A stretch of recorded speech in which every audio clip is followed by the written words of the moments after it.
부처님께서 처음 성도하시고 그 성도하신 내용, 깨달으신 내용을 아무런 방편 없이 누구의 근기도 누구의 수준도 생각하지 않고 당신 멋대로 표현해본 경전이 있다면 그것이 환경입니다. 그래서 그것은 불교의 근본이에요. 그것을 설하고 나니까 아무도 알아듣는 사람이 없었어요. 너무 수준이 높아가지고. 불교의 근본은 그렇게 수준이 높습니다. 그래서 사람들에게 어떻게 하면 내 깨달음을, 내가 진리를 깨달았는데, 이 만고에 참 만나기 어려운 이 진리를 깨달았는데, 이것을 어떻게 하면 저 사람들에게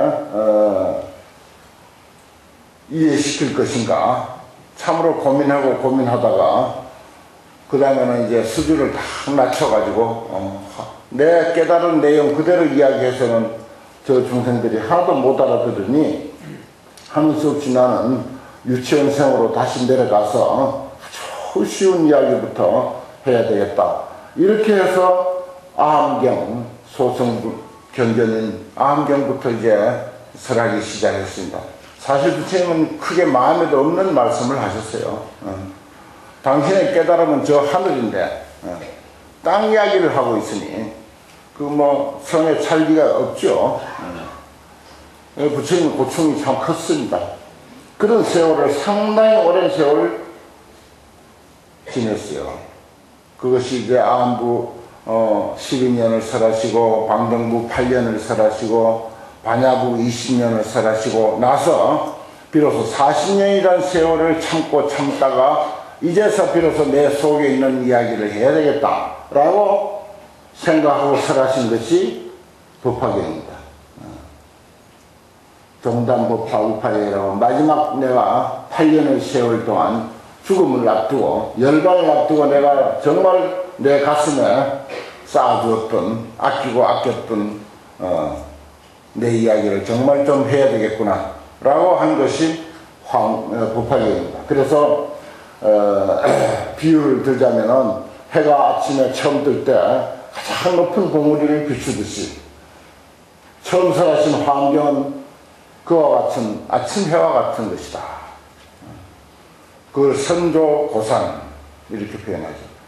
그 다음에 후조고산, 해가 이제 하루 종일 중천에 떠서 대지를 비추다가 마지막 저 서양으로 넘어가면서 아주 찬란하고 화려한 서양로를 남기면서 부처님이 열반에 들면서 설하신 최후의 경전이 바로 법화경입니다.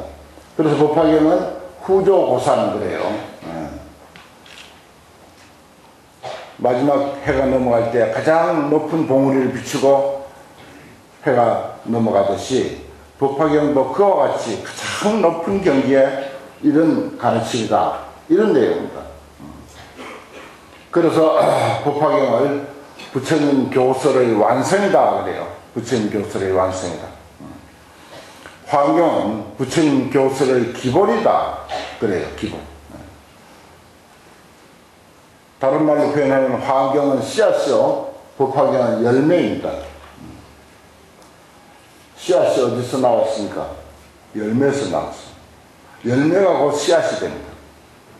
그래서 화엄경과 법화경은 뗄래야 뗄 수 없는 그런 그 관계. 아침에 뜨는 해라면 저녁에 지는 해가 되고 뜨지 않는 해가 질 수는 없죠. 그와 같이 화엄경과 법화경은 그런 관계에 있습니다. 그래서 제가 저를 알면 불교가 보인다 이런 말씀을 드리는 것은 봉원사에 가장 우리 서울 무형문화재 82호로 지정되어 있는데 그것이 바로 화엄경입니다. 봉원사의 제일 보물이에요. 그 판각이 보물이 아니라 화엄경의 이치, 화엄경에서 설해놓은 진리의 말씀이 사실은 우리에게는 더 큰 보물이죠. 그러므로 우리 봉원사 신도님들은 판전에 있는 환경을 알면은 불교를 다 아는 거죠. 판전에 있는 환경을 안다는 것은 절을 안다는 뜻이고, 절을 알면 불교를 안다. 그렇게 된 이야기입니다.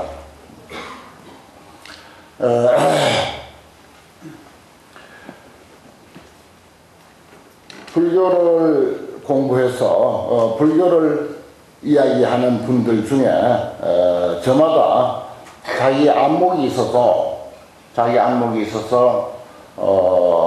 그 나름의 사상이 있습니다. 불교에는 보는 사람마다 자기 근기와 자기 취향과 자기 수준에 따라서 여러 각도로 봅니다.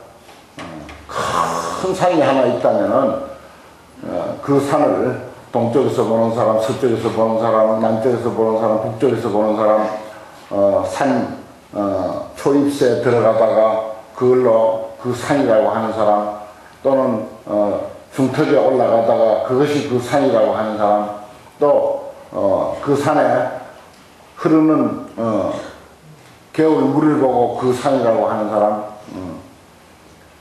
또 온갖 기화 요초를 보고서 그 산이라고 표현하는 사람, 또는 그 산을 등반을 해서 저 정상에 올라서 밑을 내려다 보면서 그 사람 눈에 비친 그 산을 그 산이라고 표현하는 사람, 이와 같이 참 불교는 뭐 여러 불자님들 그동안 불교 공부해 보시고 법문을 들어보셔서 잘 아시겠습니다만, 그 수많은 법사, 수많은 스님들이 다 자기 나름대로 본 산 이야기를 하는 것에 불과합니다. 그렇기 때문에 각각 다른 거예요.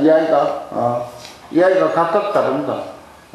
법사의 오늘 이야기가 다르고 내일 이야기가 다르고, 산은 한 걸음 더 들어갔을 테니까 오늘 올라간 산이 다르고 내일 올라간 산이 다를 테니까, 저도 마찬가지 오늘 이야기 다르고 내일 이야기 달라야 됩니다. 또 다르고요. 이와 같이 복잡다단하기 때문에 그런 가운데서도 사람들은 다 자기의 그 사상을 하나씩 가지고 이야기합니다.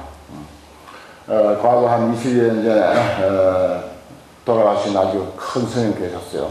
그 스님은 평생 불교 이야기를 할 때 중도라고 하는 낱말 하나를 가지고 불교를 꿰뚫어서 이야기를 했습니다. 혹 어떤 스님은 공이다, 불교의 이치는 공이다라고 하는 공사상을 가지고 불교를 전부 이야기합니다. 아함경을 봐도 공사상으로 이야기하고, 화엄경을 봐도 공사상으로 이야기하고, 법화경을 봐도 공사상으로 이야기합니다. 혹 어떤 사람은 일심, 한마음의 문제에 관심이 있는 사람은 그것을 가지고 불교라고 회통을 칩니다. 일심을 가지고 전부 해석을 다 해버려요. 어떤 불교를 이야기하더라도, 어떤 경전을 이야기하더라도 전부 일심으로 해석을 다 합니다. 어떤 이는 연기라고 하고, 어떤 이는 업이라고 하고, 어떤 이는 기도라고 하고, 어떤 이는 천도라고 하고, 각자 불교를 이해한 대로 그렇게 이제 이야기를 하는데, 저는 어떤 경전, 어떤 조사 어록을 말씀을 드리더라도 저희 사상은 인불사상입니다. 사람일자 부처불자, 사람이 그대로 부처다라고 하는 그 사상을 가지고 시종일관 불교 이야기를 다 합니다. 그래서 사실은 저는 뭐 1시간 들으면 더 이상 들을 게 없고, 그것을 증명하는 증거의 그 경문들을 그저 여기저기 끌어다가 소개하는 데 불과합니다. 너무 쉽죠. 그러면서 너무 어려운 게 또 인불사상입니다. 사람이 부처님이다. 그래서 제가 쓴 책이 사람이 부처님이다라고 하는 책이 있고, 또 그보다 더 가깝게 한마디로 당신은 부처님, 이렇게도 표현합니다. 그럼 사람이 지금 온갖 욕심과 번뇌망상 투성이고, 허물 투성이고, 몸도 이렇게 아프고, 감기에 고생하고 등등 뭐 모습 투성인데 병고 투성인데 번뇌 망상 걸핏하면 그저 남 욕하고 비판하고 음해하고 남 잘 되는 거 못 보고 이런 사람을 가지고 왜 부처라고 하는가? 이런 의문을 많이 갖습니다. 그래서 인불사상을 별로 받아들이지 않아요. 제가 보기에는 부처님께서 화엄경에서나 마지막 법화경에서나 시종일관 사람이 부처입니다 하는 그 한 말씀을 우리에게 전하기 위해서 이 세상에 오셨다, 이렇게 말씀드릴 수가 있습니다. 그래서 저기 산중에서 지금 결제철이라 아주 피나는 정진을 하고 계시는 많은 분들이 있습니다. 그런 그 참선도 결국은 자신이 부처라고 하는 사실, 사람이 부처라고 하는 사실, 이 사실 하나 알기 위해서 하는 거예요. 다른 거 없습니다. 이 사실 하나. 그럼 자기가 원래 사람인데 사실은 더 나아갈 때도 없습니다. 나아갈 때도 없지만은 아직은 가슴에 크게 와닿지 않으니까 기도하고 참선하고 그냥 졸음을 참아가면서 머리를 그냥 땅바닥에 찧어가면서 그렇게 정진하는 거예요. 그러나 거기에서 달라지는 것도 아무것도 없습니다. 변하는 것도 아무것도 없습니다. 수백 년 참선해도 달라지는 것도 아무것도 없습니다. 그대로 본래 그 사람이 뿐이고 본래 그 사람이 본래로 완전 무결한 존재라고 하는 사실, 그거 하나 확인하는 거예요. 우리는 일상을 살면서 참으로 바라는 일이 많습니다. 요구하는 사항들이 많습니다. 필요한 일들이 많습니다. 그래서 밤낮 없이 기도를 부르짖는데 우리가 바라는 그것이 무엇이겠습니까? 사실은 알고 보면 지금은 참으로 급하고 소중한 일인데 크게 보면 별것 아닌 일들이에요.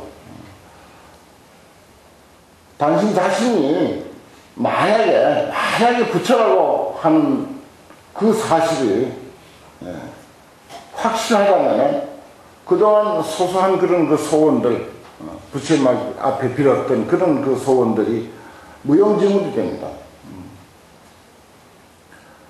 80kg짜리 다이아몬드를 한 짐 진 사람에게 나무가 한 4, 5만 원짜리 나무 한 짐이 무슨 소용이 있겠습니까? 마치 그와 같이 정말 우리들 자신이 하늘 같은 까마득히 우리는 세세성생 손이 닿지 아니할 그런 곳에 계시는 부처님, 그 부처님이 바로 나라면 이건 정말 횡재도 보통 횡재가 아닌 것이고 더 이상 아무런 소원도 있을 수가 없고 부처면 다죠. 부처면 다요. 사실 그래요. 그런데 그 큰 어마어마한 그런 그 사실을 앞에 놓고 우리는 제대로 이해를 못하기 때문에 그동안 이제 말하자면 온갖 사소한 일에 목을 메고 그냥 밤새워 고생을 하는 거예요.